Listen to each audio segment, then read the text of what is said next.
अस्सलामु अलैकुम वरहमतुल्लाहि वबरकातुहू। यूट्यूब के channel guide to learning English में आपका खैर मकदम है। मैं हूं मोहम्मद शहाबुद्दीन एक ज़बरदस्त वीडियो के साथ। दोस्तों, यह है रहनुमाई अंग्रेजी के जरिए इंग्लिश सीखने का 45वां दिन और सिलसिलावार असबाक का 35वां सबक। इससे पहले हमने पार्ट्स ऑफ स्पीच की 8 किस्मों में से पहली किस्म यानी कि नाउन के बारे में तफसील से पढ़ और हम समझ चुके हैं। इस सबक में हम प्रोनाउन यानी कि ज़मीर जो कि पार्ट्स ऑफ स्पीच की दूसरी किस्म है, दूसरी अहम किस्म है, बल्कि दूसरा अहम हिस्सा है, उसके बारे में पढ़ने वाले हैं। उसके अक़साम के बारे में तफसील से जानने वाले हैं कि ये प्रोनाउन यानी कि ज़मीर क्या है। बहुत ही इंटरेस्टिंग सबक है और बहुत ही जो है मज़ेदार बहस है। इस सबक का समझना भी नहायत ज़रूरी है, इसलिए कि जुमलों में ज़मीरों का बहुत अहम किरदार होता है। आमतौर पे जो हम बातचीत करते हैं और गुफ्तगू करते हैं या लिखते हैं या तर्जमा करते हैं तो उसमें जो है प्रोनाउन का बहुत इस्तेमाल होता है। तो आपसे गुजारिश है कि इस वीडियो को भी बिल्कुल आखिर तक देखें और अच्छे से समझकर मश्क करने की कोशिश करें और इसके जितने भी पार्ट्स आने वाले हैं, जितने भी हिस्से आने वाले हैं, सबको समझें क्योंकि सब एक दूसरे से ताल्लुक रखते हैं। तो चलिए बिला ताखीर शुरू करते हैं। बिस्मिल्लाहिर्रहमानिर्रहीम। लेसन नंबर 35, सबक number 35, pronoun and it's kinds, part 1, ज़मीर और उसके अक़साम का बयान, पहला हिस्सा। तो जैसे कि तमहीद हम जान चुके हैं कि इस सबक में हम पार्ट्स ऑफ स्पीच की 8 किस्मों में से उसकी दूसरी किस्म पढ़ने वाले हैं जो कि प्रोनाउन यानी ज़मीर की बहस है। पूरी तफसील हम जानने वाले हैं कि प्रोनाउन क्या है, यानी कि ज़मीर क्या है, उसकी कितनी किस्में हैं, कहाँ कहाँ कैसे कैसे इस्तेमाल होता है, वगैरह वगैरह। तो चलिए देखते हैं ज़मीर, प्रोनाउन यानी कि ज़मीर क्या है। तो इस्म की जगह यानी नाउन की जगह उसके बदले जो लफ्ज़ इस्तेमाल किया जाए वो प्रोनाउन यानी कि ज़मीर है। यानी सीधा सीधी मतलब ये हुआ कि नाउन के बदले उसकी जगह जो लफ्ज़ इस्तेमाल किया जाता है उसको प्रोनाउन यानी कि ज़मीर कहते हैं। हम उर्दू में भी आमतौर पे एक बार किसी का नाम ले देते हैं तो दोबारा उसका नाम नहीं लेते हैं, बल्कि उसकी जगह उसकी ज़मीर का इस्तेमाल करते हैं। इसी तरह इंग्लिश में भी होता है। हम उर्दू में एक मरतबा बोल लेते हैं किसी के बारे में, हर ज़बान में ऐसा होता है, तो दोबारा उसका नाम नहीं लेते। जैसे मान लीजिए आप जैद के बारे में बात कर रहे हैं कि जैद मेरा दोस्त है, वो बहुत मेहनती है, वो बहुत अच्छे से पढ़ता है, वो सबसे अच्छे से मिलता है, वो सबसे अच्छे से बात करता है, वो ऐसा है, वो वैसा है, वगैरह वगैरह। तो देखिए, एक मतलब मैंने जैद का नाम लिया कि जैद मेरा दोस्त है। आगे उसके बारे में जितनी बातें बताई गई हैं किसी में भी उसका नाम नहीं लिया गया, बल्कि वो करके बोला गया। तो ये जो वो का लफ्ज़ है ये एक तरह से ज़मीर है जो उर्दू में इस्तेमाल होती है। तो इस तरह हर ज़बान में तरीक़े होते हैं। तो चलिए मिसालों से मज़ीद समझते हैं। जैसे Rashid is my brother, he is a teacher. Rashid मेरा भाई है, वो एक मुअल्लिम है।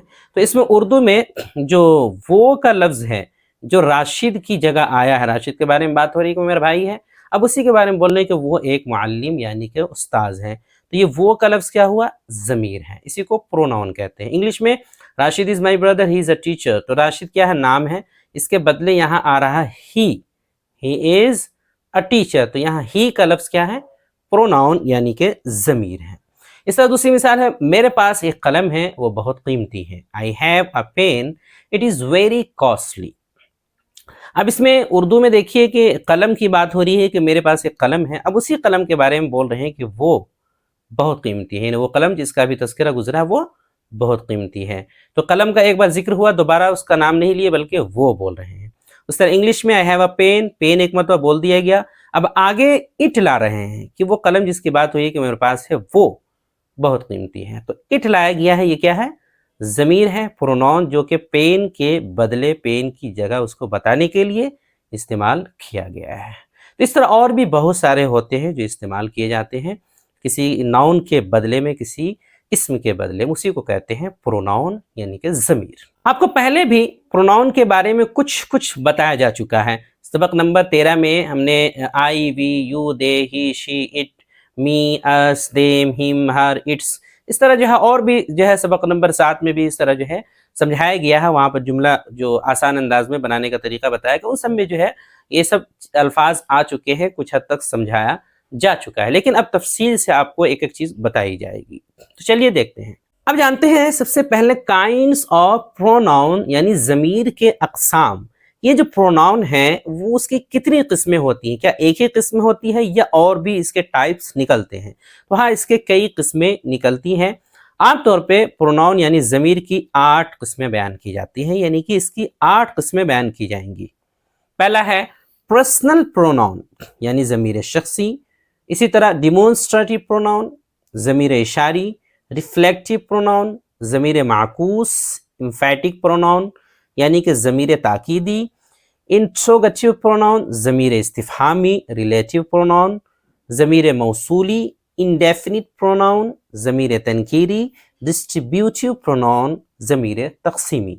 तो हर एक का नाम, उसका उर्दू में तलफ़ुज़ और उर्दू में नाम क्या हो सकता है मुनासिब, वो सारे यहाँ लिख दिए गए हैं 8 किस्मों के। तो आप अच्छे से इनको याद कर लें ताकि आपको याद रहे और समझने में आसानी हो आगे। आज के सबक में हम सिर्फ पहली किस्म यानी पर्सनल प्रोनाउन के बारे में, ज़मीर शख्सी के बारे में पढ़ने वाले हैं और बकिया जो रह जाएंगे उनको अगले असबाक में, अगले हिस्सों में समझाया जाएगा, एक एक करके बताया जाएगा। तो चलिए देखते हैं। तो सबसे पहले है पर्सनल प्रोनाउन यानी कि ज़मीर शख्सी।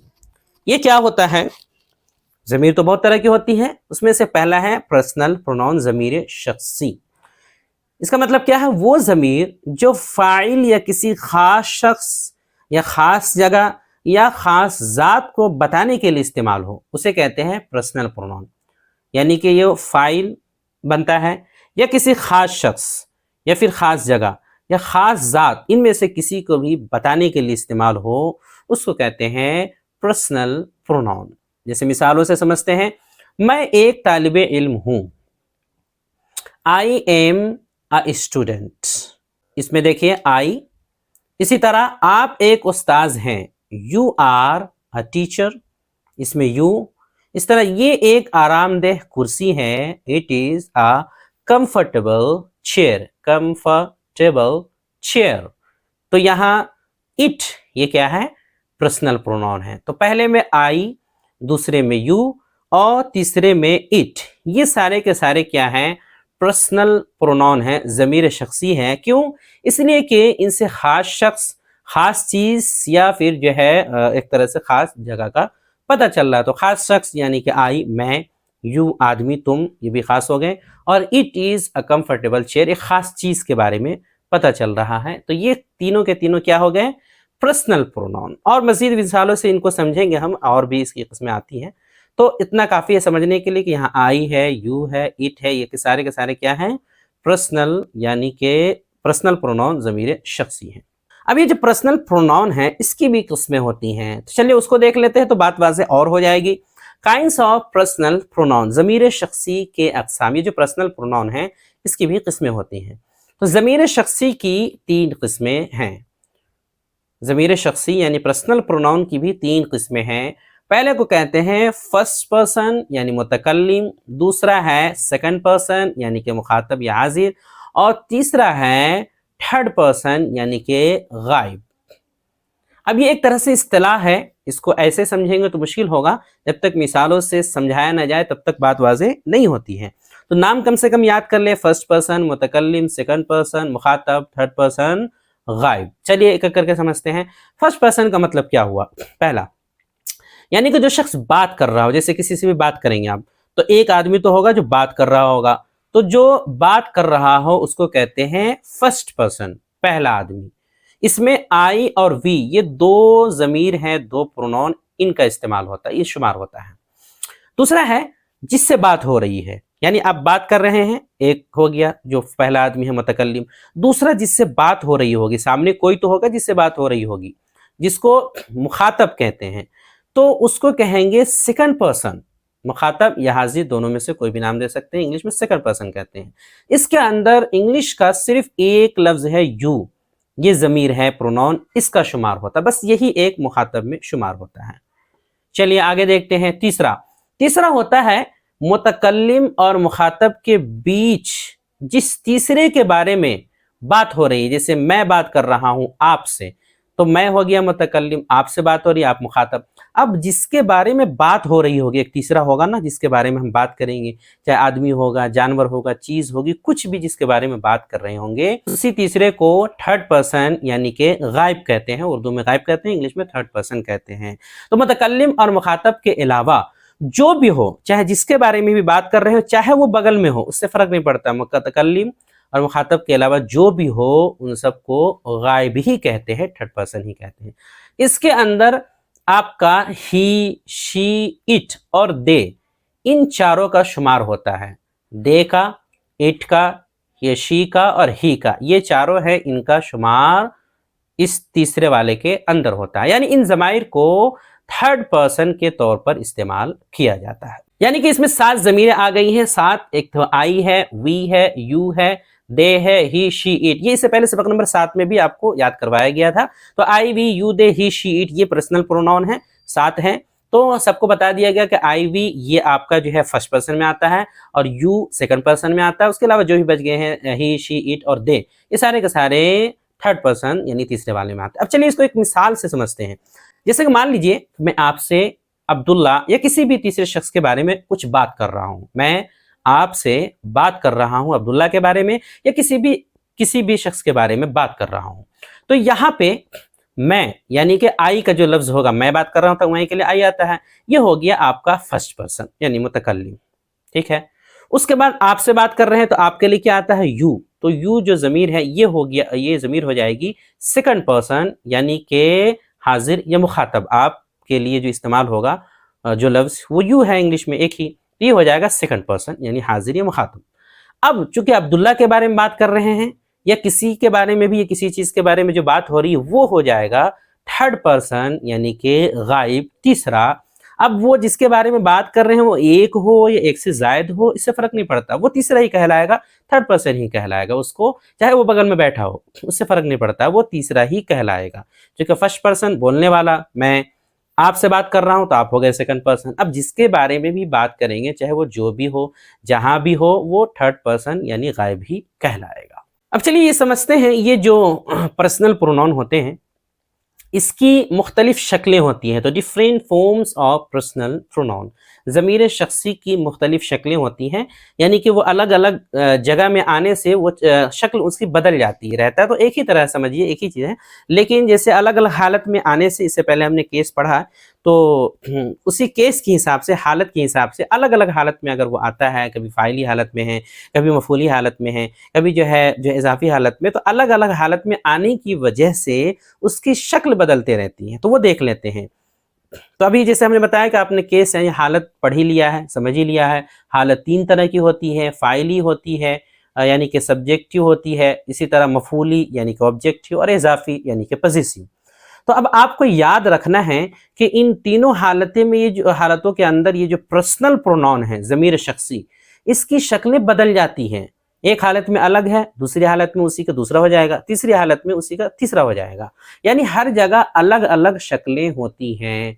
अब शक्लें वो क्या क्या होती हैं, उनका नक्शा आपके सामने यहाँ पे जो है दिखाया जा रहा है, आप आसानी के साथ समझ सकते हैं। जैसे कि यहाँ देखिए सब्जेक्टिव केस यानी हालत फ़ाइली में उसके यहाँ मिसाल दी जाएगी।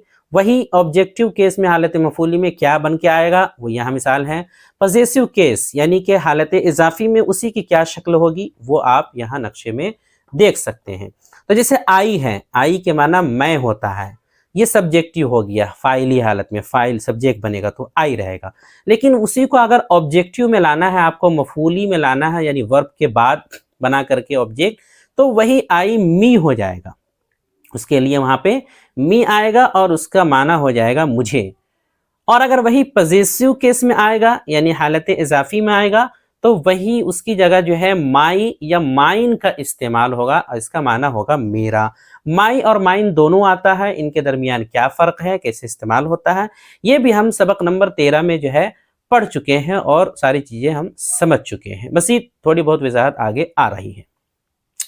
वी है, दूसरा है वी के माना होता है हम, ये फाइली हो गया यानी कि सब्जेक्टिव। इसी का अगर ऑब्जेक्टिव लाएंगे मफूली तो अस आएगा, इसके माना हो जाएगा हमें या हमको, ऐसा तर्जमा होता है। और इसी का अगर पॉसेसिव वाला लाएंगे यानी हालत इजाफी वाला तो आवर या आवर्स आएगा, दोनों में से कोई भी आ सकता है, मुकम्मल के हिसाब से तर्जमा हमारा होगा। इस तरह अगला है यू, तीसरा है यू। तो यू के माना होता है तुम, तू, आप सब, ऐसा जो भी माना, तू, तुम, आप, ऐसा जितना भी ले सकते हैं सब इसी से बन जाएगा। ये फाइली हो गया सब्जेक्ट के हिसाब से। इसी का अगर ऑब्जेक्ट बनाएंगे, मफूल बनाएंगे, मफूल की हालत, तो उसमें भी ये यू ही रहेगा, बदलेगा नहीं। मफूली में भी फाइली में भी दोनों हालत इसी तरह रहती है, लेकिन मफूली में ऑब्जेक्टिव में इसका तर्जमा बदल जाता है, तुम्हें या तुमको ऐसा तर्जमा, या तुझे ऐसा हो जाता है तर्जमा। यहाँ एक लिखा हुआ है, समझ जाएं। पजेसिव में यही जाएगा, इजाफत वाले में तो योर या योर्स हो जाएगा और इसका तर्जमा हो जाएगा तुम्हारा या तेरा या आपका, ऐसा तर्जमा हो जाएगा। इसी तरह दे है, दे के माना वो सब है, ये फाइली हो गया, यानी सब्जेक्ट जब बनेगा तब वो सब या वो लोग ऐसा तर्जमा कर सकते हैं। यही मफूल में जाएगा ऑब्जेक्ट में, तो इसका तर्जमा हो जाएगा दे, ये देम हो जाएगा, इसका तर्जमा हो जाएगा उन्हें, उनको। इसी तरह इजाफत वाला में इसी के लिए आ जाएगा देयर और देयर्स, उनका, उन सब का, आपका। अगला है ही का माना होता है वो, ये मर्द के लिए आता है, मुजक्कर के लिए, ये तो फाइली है। लेकिन इसी का जब मफूली आएगा, यानी मफूल बनाएंगे, वर्ब के बाद जो लाते हैं हालत अगर रहेगी, तो उस हालत में ये आएगा, उसी की जगह आएगा हिम बन करके आएगा, और इसका तर्जमा होगा उसे, उसको। इसी तरह इसका इजाफत वाले में क्या हो जाएगा, पजेसिव केस में हिज, दोनों जगह हिज रहेगा, दोनों सूरतें इसकी हिज की है, अलग अलग लफ्ज नहीं है, हिज। ये मर्द के लिए आता है, तर्जमा होगा उसका। इस तरह शी के लिए कमाना भी होता है वो, लेकिन ये मुअन्नस के लिए आता है, यानी कि ये लेडीज के लिए कह सकते हैं इस्तेमाल होगा, औरत के लिए या कोई भी मुअन्नस वाली चीज है तो उसके लिए आएगा। अब इसी का हालत मफूली में ऑब्जेक्टिव में क्या आएगा, हर का लफ्ज आएगा, हर बन करके, तो इसके लिए तर्जमा हो जाएगा उसे। और इजाफत वाले में पजेसिव केस में हर और हर्स, इन दोनों में से कोई भी आ सकता है, जैसा मौका होगा, इसका भी वहां भी तर्जमा होगा उसका, उसका मुअन्नस के लिए। इस तरह आखिरी है सातवां इट के माना भी होता है वो या ये, लेकिन ये इंसान के लिए आमतौर पर इस्तेमाल नहीं होता है, ये गैर ज़वील उक़ूल के लिए, यानी जिसमें अक्ल नहीं होती है, चीज़ों वगैरह के साथ ये इस्तेमाल होता है इट। तो ये तो हो गया हालत फ़ाइली में, सब्जेक्टिव हालत में। लेकिन अगर ये ऑब्जेक्ट में जाएगा, मफूली में जाएगा, मफूली हालत में, तो वहां भी ये ऐसे ही रहेगा, इट ही रहेगा, ऐसा नहीं कि ये बदल जाएगा, ये ऐसे ही रहेगा, तर्जमा खाली अलग होगा उसे। और उसका जो तीसरा आता है इजाफत वाला पजेसिव, वो आता है इट्स, बस एक ही आता है इसका, इट्स, ITS, इसमें कोई निशान नहीं लगाना बीच में, ITS, बस ऐसे ही। तो इसका तर्जमा हो जाएगा उसका, तर्जमा यहाँ भी उसका ही होगा, लेकिन ये इंसान के अलावा के लिए इस्तेमाल होता है। तो ये 7 तरह की ज़मीरें आपको बताई गई हैं, ये ज़मीर शख्सी हैं, और इन सब की अलग अलग शक्लें बयान की गई हैं कि फ़ाइली में ये शक्ल हैं, अगर मफूली बनाना है आपको तो उसकी शक्लें ये होंगी, और अगर इसी के पजेसिव उसका बनाना है यानी इजाफत वाली शक्ल, तो उसकी सूरत, उसकी शक्ल जो है अलग होगी, वो यहाँ जिक्र कर दिया गया। एक चीज़ आप याद रखें, यहाँ जो है मेरा, हमारा, तुम्हारा, उनका, उसका, उसका और उसका ये जिक्र किया गया है, तर्जमा किया गया है, ये तो है ही, साथ ही साथ इन सब का तर्जमा अपना का भी होता है। यानी अगर तुम्हारा अपना करना हो, मेरा अपना करना हो, तेरा अपना करना हो, उनका अपना, उसका अपना, या औरत के लिए उसका अपना, गैर ज़वील उक़ूल के लिए उसका अपना, अपना का लफ्ज़, तो सबके लिए अपनी अपनी सबकी ज़मीर आएगी, तर्जमा सबका अपना अपना होगा, अपना अपना का माना लिया जाएगा, लेकिन सबके लिए ज़मीर कौन सी लाएंगे, जैसे तुम्हारा अपना है तो ये वाली लाएंगे, उनका अपना है तो ये वाली, मेरा अपना है तो जो माई वाला है माई माइन, उसका अपना मर्द के लिए तो हिज, औरत की बात हो रही है उसका अपना तो हर्स, और अगर गैर ज़वील उक़ूल की बात हो रही है तो इट्स का इस्तेमाल करेंगे। आगे थोड़ी बहुत तफसील इसकी आएगी। तो कभी अपना का तर्जमा आपको करना हो तो देखें आप किसकी ज़मीर है, कौन सी हालत हुआ किसकी है, तो जिसकी होगी उसके इजाफत वाला आप ले आएंगे। चलिए कुछ मिसालों से इसको हम समझने की कोशिश करते हैं ताकि बात थोड़ी सी ज़्यादा वाज़ेह हो। जैसे कि हालत फ़ाइली सब्जेक्टिव केस, तो आप जानते ही हैं जो ज़मीर मुब्तदा या फ़ाइल बनती है उसको जो है सब्जेक्टिव केस बोलते हैं। जैसे कि आई एम आई स्टूडेंट, मैं एक तालिब इल्म हूँ, तो इसमें आई क्या है, सब्जेक्ट है, सब्जेक्टिव हालत में है। इस तरह यू आर अ टीचर, आप एक उस्ताद हैं, तो यू क्या है यहाँ, सब्जेक्टिव हालत में है, फाइली हालत में सब्जेक्ट बन रहा है, तो जो फाइल बने वो फाइली हालत में, सब्जेक्टिव की हालत में। तो ये आई और यू, ये देखिए शक्ल इसकी ऐसी ही रहती है। इसी तरह इसमें आई और यू हालत फाइली में है। दूसरी मिसाल दूसरा देखते हैं हालत मफूली यानी ऑब्जेक्टिव केस की मिसाल, यानी जो ज़मीर मफूल बने, जो ज़मीर मफूल बने वो ऑब्जेक्टिव है, मफूली है। जैसे कि आई लाइक हिम, मैं उसे पसंद करता हूँ। अब इसमें जो हिम है ये क्या है, मफूल बना हुआ ऑब्जेक्टिव है। ये किसका आया है? ये ही के बदले आया है, ही की शक्ल मफूल बन करके ऑब्जेक्टिव की हालत में हिम बन करके आया है। तो ये हो गया, ये से ऊपर देख सकते हैं, आप समझ सकते हैं आसानी के साथ। तो ये क्या है? ये ही की ज़मीर हिम बन करके जो है दूसरी मफूली शक्ल में है। आई लाइक हिम, मैं उसे पसंद करता हूँ। इसी तरह जो है वो मेरे साथ है, ही इज़ विथ मी। यहाँ मी क्या है? ऑब्जेक्ट बन करके आया है, किसके बदले है? ये किसकी शक्ल है? ये आई की शक्ल है, तो मफूली शक्ल है ये ऑब्जेक्टिव। तुम हम पर मुनहसिर हो, मिसाल है तुम हम पर मुनहसिर हो, यू डिपेंड ऑन अस। तो इसमें अस क्या है? ये है आपका मफूली ज़मीर, और ये वी के लिए आता है। वी के माना हम होता है, उसी का मफूल में अस हो जाता है। तो ये जितनी भी मिसालें दी गई है, हिम, मी, अस, ये क्या है? सबकी मफूली हालत है, ऑब्जेक्टिव वाली हालत है। यहाँ इसका एक नोट है कि मफूल यानी ऑब्जेक्ट या उसकी ज़मीर यानी प्रोनाउन हमेशा देखेंगे मेन वर्ब यानी असल फेल के बाद आती है, चाहे जो है डायरेक्ट ऑब्जेक्ट का कोई लफ्ज़ हो, हाँ, या फिर उसकी ज़मीर हो, जो भी हो। अभी तो बात ज़मीरों की हो रही है, तो कोई भी जो ऑब्जेक्ट होता है, मफूल होता है इंग्लिश में, वो मेन वर्ब जो होता है असल फेल, उसके बाद ही वो ज़मीर या वो लफ्ज़ आता है। ये आपको ध्यान रखने की ज़रूरत है। चलिए तीसरा देख लेते हैं। तीसरी हालत हालत इजाफी, पॉजेसिव केस। तो इसका मतलब क्या है? तो पॉजेसिव केस की ज़मीरों का इस्तेमाल इजाफत के लिए होता है, यानी मेरा, तेरा, हमारा, तुम्हारा, उसका, उसकी, इस तरह का माना अगर अदा करना है तो उसके लिए पॉजेसिव केस वाले अल्फाज का इस्तेमाल होता है। आप समझ रहे ये है कि इसमें तकरीबन हर एक के लिए दो अल्फाज आते हैं, माना तो दोनों का एक ही है, लेकिन इस्तेमाल का तरीका अलग अलग है। इससे पहले सबक नंबर 13 में इसको थोड़ा समझाया गया अच्छे से, बल्कि अभी कुछ हद तक आपको मिसालों से समझाने की कोशिश की जा रही है कि ये दो अलग अलग कैसे हैं। देखिए, इनमें हर एक के पहले वाले अल्फाज यानी जो आते हैं, ऊपर तो आ गया है पॉजेसिव केस, तो हर एक में दो दो आपने देखा होगा, सातवें वाले में सिर्फ एक है, बाकी सब जगह दो दो हैं। तो इसके जो शुरू में पहला लफ्ज आया है, यानी दो भाइयों में से पहला जो है, जैसे माई, आवर, योर, देयर, हिज, हर और इट्स, ये तो 7 लाइन से हैं। तो ये जो पहला वाला लफ्ज है हर एक का, इसका रूल ये है कि इसके साथ हमेशा कोई ना कोई नाउन यानी इसम लग करके आता है, यानी अकेले नहीं आएंगे, कोई ना कोई एक इसम, कोई ना कोई एक नाउन लग करके आएगा। जैसे माई ब्रदर इज हैंडसम, मेरा भाई खूबसूरत है। अब देखिए माई के साथ ब्रदर का लफ्ज आया है, अकेला नहीं आया। इस तरह दिस इज योर बुक, ये तुम्हारी किताब है, तो देखिए योर के साथ बुक आया है। इसी तरह आवर हाउस इज मैसिव, यानी हमारा घर बड़ा है, यहाँ हमारा के बजाय मेरा लिख दिया गया है, लेकिन हमारा है। तो आवर हाउस इज मैसिव, यहाँ आवर का लफ्ज देखिए अकेला नहीं आया है, उसके साथ हाउस है। इसी तरह दैट इज देयर शॉप, वो उनकी दुकान है, तो यहाँ देयर का लफ्ज आया है, देखिए अकेला नहीं आया है, शॉप का लफ्ज साथ में है जोड़ करके। इसी तरह हिज पेन इज ब्लू, उसका कलम नीला है, यहाँ हिज का लफ्ज अकेला नहीं आया है, इसके साथ एक लफ्ज जुड़ा हुआ पेन।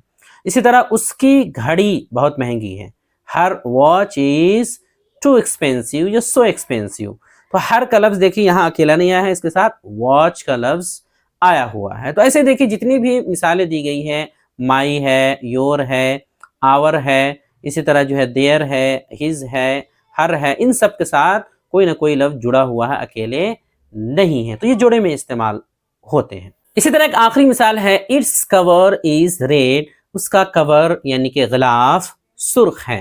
तो देखिए यहाँ इट्स जो इस्तेमाल हुआ 7वां वाला है, ये भी अकेला नहीं है, इसके साथ कवर का लफ्ज जुड़ा हुआ, तो ये सारे के सारे जोड़े में आते हैं, अकेले नहीं आते हैं। लेकिन दूसरे अल्फाज को देखिए, जो इसके अलावा जो दूसरा है, जो दूसरे नंबर पे आए हैं, उनको देखिए, उनके जो अल्फाज हैं वो है माइन, योर्स, आवर्स, देयर्स और हिज, और मुअन्नस के लिए जो आता है वो है हर्स। तो हिज जो है एक ही लफ्ज दोनों जगह इस्तेमाल होता है, इसके लिए अलग नहीं है, वही है, लेकिन हर्स ये छठा है, 7वां अलग से नहीं आता, इट्स का जो है अलग से दूसरा भाई नहीं है, तो 6 ही है। तो ये जो अल्फाज है दूसरे नंबर पे आए हैं, ये इस्तेमाल होते हैं, बिल्कुल अकेले इस्तेमाल होते हैं आमतौर पे, और ये आमतौर पे जुमला के लास्ट में आते हैं। एक तो अकेले इस्तेमाल होते हैं, आमतौर पे ये होता है अकेले आएंगे, और जब भी आएंगे आमतौर पे लास्ट में इस्तेमाल होते हैं। जैसे मिसालों से समझिए, this book is mine, this book is mine, तो देखिए ये दूसरा वाला है, लास्ट में आया है और अकेला आया, इसके साथ कोई जोड़ा नहीं है, आगे देखिए खाली है, ये किताब मेरी है। इस तरह दैट बाइक इज योर्स, वो मोटरसाइकिल तुम्हारी है, देखिए योर्स अकेला आया है, लास्ट में है। दीज कार्स आर आवर्स, ये गाड़ियां हमारी हैं, देखिए आवर्स का लफ्ज क्या है, अकेला आया है और लास्ट में आया है। दीज मोबाइल्स आर देयर्स, तो देयर्स का लफ्ज देखिए ये मोबाइल उनके हैं, अकेला आया है। इस तरह दिस लाइब्रेरी इज हिज, तो ये देखिए हिज का लफ्ज अकेला आया है, हिज दोनों जगह इस्तेमाल होता है लेकिन ये अकेला और लास्ट में आया है, ये कुतुबखाना उसका है। लास्ट है दैट कंप्यूटर इज हर्स, ये वो कंप्यूटर उसका है, यानी औरत की बात हो रही है इसलिए यहाँ बीच में ब्रैकेट में औरत दे दिया है। तो उसका से मुराद यहाँ पे औरत है इसलिए हर्स लाया है। तो जितनी भी मिसालें दी गई हैं mine, yours, ours, theirs, his, hers, तो दो बातें हैं, एक तो ये अकेले आए हैं, इनके साथ कोई जोड़ा नहीं है, कोई लफ्ज नहीं है। दूसरी बात आमतौर पर ये लास्ट में सारे इस्तेमाल हुए हैं। तो आपको हमेशा ध्यान रखना है कि पहला वाला भाई जो है वो आएगा जब भी जोड़े के साथ आएगा, और दूसरा वाला जो लफ्ज है वो उसी सेम माना के लिए वो जब भी आएगा अकेले और लास्ट में आएगा। इसको पहचानने का एक तरीका ये है कि आमतौर पे इसके लास्ट में एस है सब में, योर से योर्स, आवर से आवर्स, देयर से देयर्स, हिस का तो दोनों जगह बराबर है, हर से हस, तो सब में एस है। और माई माइन वाला में माइन बिल्कुल अलग है, तो आप ऐसे पहचान सकते हैं। अब आगे लास्ट में एक नोट है कि देखिए अंग्रेजी बनाते वक्त इनमें थोड़ी बहुत कंफ्यूजन हो जाती है, तो इनसे बचने का एक आसान तरीका ये है कि उर्दू जुमला में अगर ये वो ये सब वो सब, ये लोग वो लोग, ये मेरा तेरा, उसका उसकी, हमारा हमारी वगैरह जैसे अल्फाज के साथ कोई इस्म कोई नाउन अगर लग करके आए तो इंग्लिश में भी आप जो है इसमें लगा करके ही डायरेक्ट बना दे लाइन से। जैसे कि मिसाल ले लेते हैं, ये घर मेरा है, अब देखिए ये के साथ घर को जोड़ करके आप उर्दू में बोल रहे हैं, तो इंग्लिश भी वैसे ही बनाएंगे, ये के लिए दिस आ जाएगा, घर के लिए हाउस आ जाएगा। अब ये पूरा सब्जेक्ट हुआ दिस हाउस। अब लाएंगे हेल्पिंग वर्ब इज, और मेरा के लिए माइन दूसरा वाला आएगा जो अकेले इस्तेमाल होता है।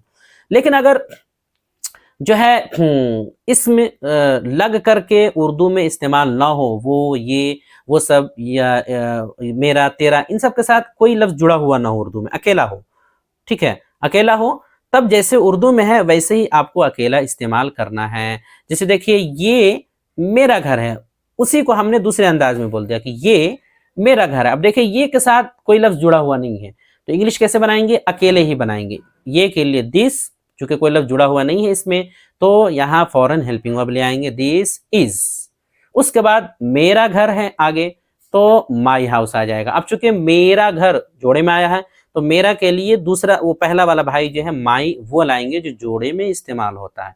तो माइन तो अकेले इस्तेमाल होता है, माई जोड़े में होता है, तो माई हाउस बोलेंगे। तो ये ऐसे बनाएंगे आसानी से उर्दू को देख करके, तो अपने आप जैसे उर्दू में है वैसे बनाइए, अपने आप बन जाएगा आसानी के साथ। तो ये पहली किस्म सबसे ज्यादा अहम और जरूरी है, इसलिए इसे तफसील से समझना जो है थोड़ा सा जरूरी था, इसलिए आपको बता दिया कि बकिया आइंदा इंशाअल्लाह। अब आगे देखते हैं प्रैक्टिस एंड एक्सरसाइज, मशक़ व तमरीन। जैसा कि आपको मालूम है सवालात लास्ट में होते ही हैं। तो सवाल नंबर 1 है कि ज़मीर यानी प्रोनाउन के अक़साम मा तर्जुमा व तलफ़्फ़ुज़ लिख करके लाएं। आप कॉपी बनाते हैं तो कॉपी में आप जो है इनको लिखें, जो प्रोनाउन की किस्में हैं जितनी भी बयान की गई हैं वो सबको याद करें और सबको तर्जुमा के साथ तलफ़्फ़ुज़ के साथ कॉपी में लिखें आप। दूसरा सवाल ये है कि बताएं कि इन ज़माइर यानी प्रोनाउंस का शुमार ज़मीर शख्सी की मुख्तलिफ हालतों और शक्लों में किस में होता है।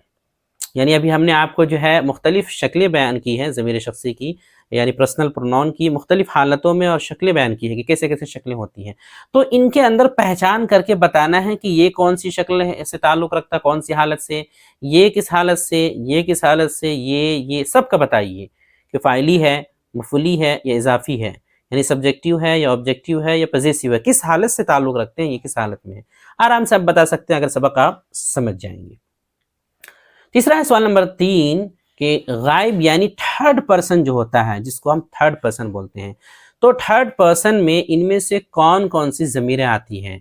हमने आपको मिसालों से जो है समझा दिया है, लफ्ज़ भी अल्फाज भी बता दिए कि कौन कौन सी ज़मीरें जो है थर्ड पर्सन में शुमार की जाती हैं। तो जैसे यू है, दे है, he, she, it, I, it, we. अब इनके अंदर से आपको बताना है कि ऐसे कौन से हैं जो थर्ड पर्सन में शुमार किए जाते हैं। क्योंकि सारे तो नहीं हैं, कुछ ही हैं जो आपको निकालने हैं कि ये थर्ड पर्सन में है, बाकी जो है वो जो है उसको छोड़ दीजिए। थर्ड पर्सन में कौन इस्तेमाल होते हैं वो आपको बताना है। अब आगे स्क्रीन पर पिछले सबक के सवालात के मुनासिब जवाब दिखाए जा रहे हैं। अगर आपने कॉपी बना रखी है और आपने समझ रखा है तो आप ज़रूर अपनी कॉपी को जो है स्क्रीन पर आ रहे हैं मुनासिब जवाब से मिला लें कि आपने सही लिखा है या फिर गलत। ये देख लें कि आप सही समझे हैं या फिर गलत स्क्रीन पर आ रहा होगा। वीडियो देखने के लिए आपका बहुत शुक्रिया।